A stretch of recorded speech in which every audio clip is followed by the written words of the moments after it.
La Côte d'Ivoire, numéro 1 mondial dans la production du cacao, abrite un rendez-vous historique, la première conférence mondiale sur le cacao. Plus d'1 millier de personnes ont pris part à la cérémonie d'ouverture, tenue ce mardi en fin de matinée à l'hôtel Ivoire d'Abidjan. Au premier rang des invités, le chef de l'État ivoirien, le docteur Alassane Ouattara, et les représentants de ses homologues n'ayant pu effectuer les déplacements pour l'événement, entre autres le Premier ministre du Gabon, Raymond Sinan, représentant le président gabonais, le ministre de l'Agriculture du Cameroun, représentant le président Paul Biya.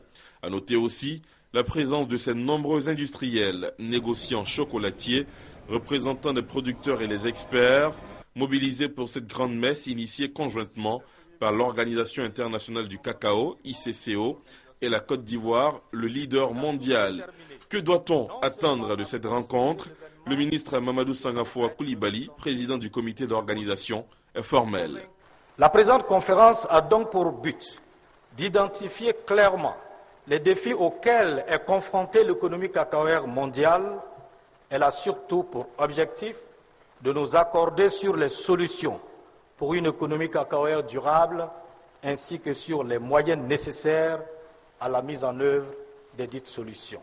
Pour Jean-Marc Angan, directeur exécutif de l'ICCO, Organisation internationale du cacao, cette première conférence mondiale est impérative, sans quoi la consommation du cacao sera un luxe dans les prochaines années. Au cours de ces dernières années, le marché mondial a connu plusieurs déficits de production. Et par conséquent, le prix de la fève est remonté. Et ces 5 dernières années, nous avons observé une évolution des cours. Et la tonne de cacao est vendue aujourd'hui à environ 2500 $.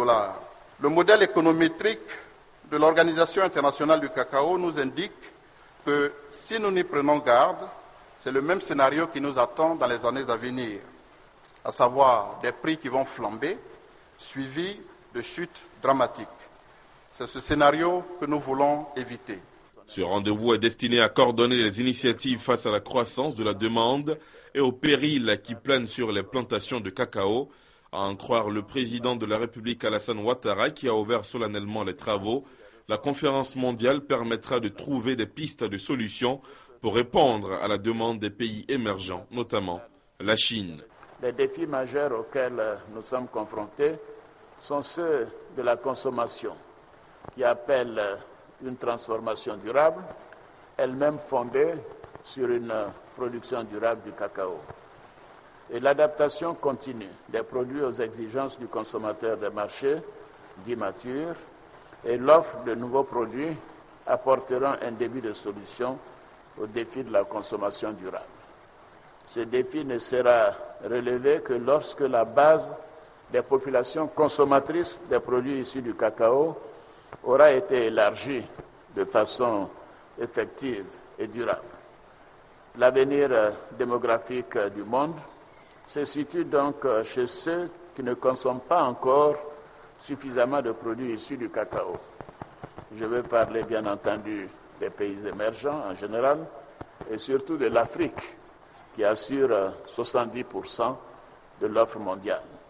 C'est pourquoi je souhaite que cette conférence propose des pistes en vue de créer la dynamique d'un élargissement de la base des consommateurs. L'accroissement de la demande mondiale de cacao sera la résultante de la stimulation de l'utilisation des produits industriels pour satisfaire des besoins alimentaires, cosmétiques et paramédicaux. La consommation durable ne saurait être assurée sans une transformation durable. Et à cet égard, l'industriel, véritable interface entre le producteur du cacao et le consommateur final, se doit de répondre à toutes les exigences en matière de sécurité alimentaire et environnementale. La production durable constitue, quant à elle, la troisième dimension qui permettra de réaliser l'économie durable du cacao.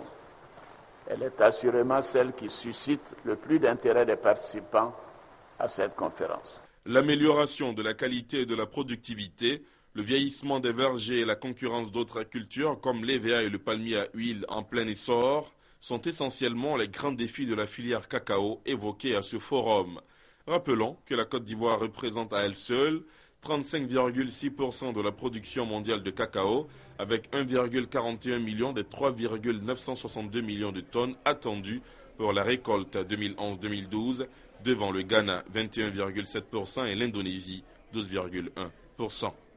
C'est une économie où la production se fait longtemps dans le temps sans que les petits producteurs ne disparaissent, c'est-à-dire avec des petits producteurs qui gagnent leur vie et avec une conservation des sols qui ne les compromet pas parce qu'on les aura mal exploités, avec des revenus qui sont partagés par l'ensemble des acteurs de la filière. C'est le fait que tout le monde s'installe dans une logique d'exploitation dans le temps qui permettent à l'exploitation de se renouveler et de se perpétuer. Vous savez que le Cameroun et la Côte d'Ivoire entretiennent de très bonnes relations depuis des années et une coopération très fructueuse. Et Monsieur le Président a demandé que nous puissions continuer dans ce sens-là, tout en sachant que les années avancent et les choses évoluent. Donc, dans ce type de situation, il faut qu'on se rassied pour faire de bonnes mises à jour afin que ces relations bénéficient à nos deux pays. J'ai dit au président de la République à quel point j'étais heureux d'être ici, en Côte d'Ivoire, et je voulais donc le féliciter pour les dispositions qui ont été prises pour cette grande rencontre ici à Abidjan. Donc nous avons discuté ensemble comment donc nous devons faire en sorte que nos producteurs aient donc un meilleur prix et une meilleure vie, disons qu'à partir donc de la production donc, du cacao. Nous avons parlé du progrès des réformes du secteur cacao par rapport à la qualité qui est beaucoup mieux qu'avant, par rapport aux efficacités de la chaîne de valeur et où nous avons parlé beaucoup des possibilités pour l'avenir du secteur. Donc déjà, on voit un accroissement significatif des rendements dans le cacao sur certains programmes. Donc là, il y a beaucoup de possibilités encore pour l'avenir.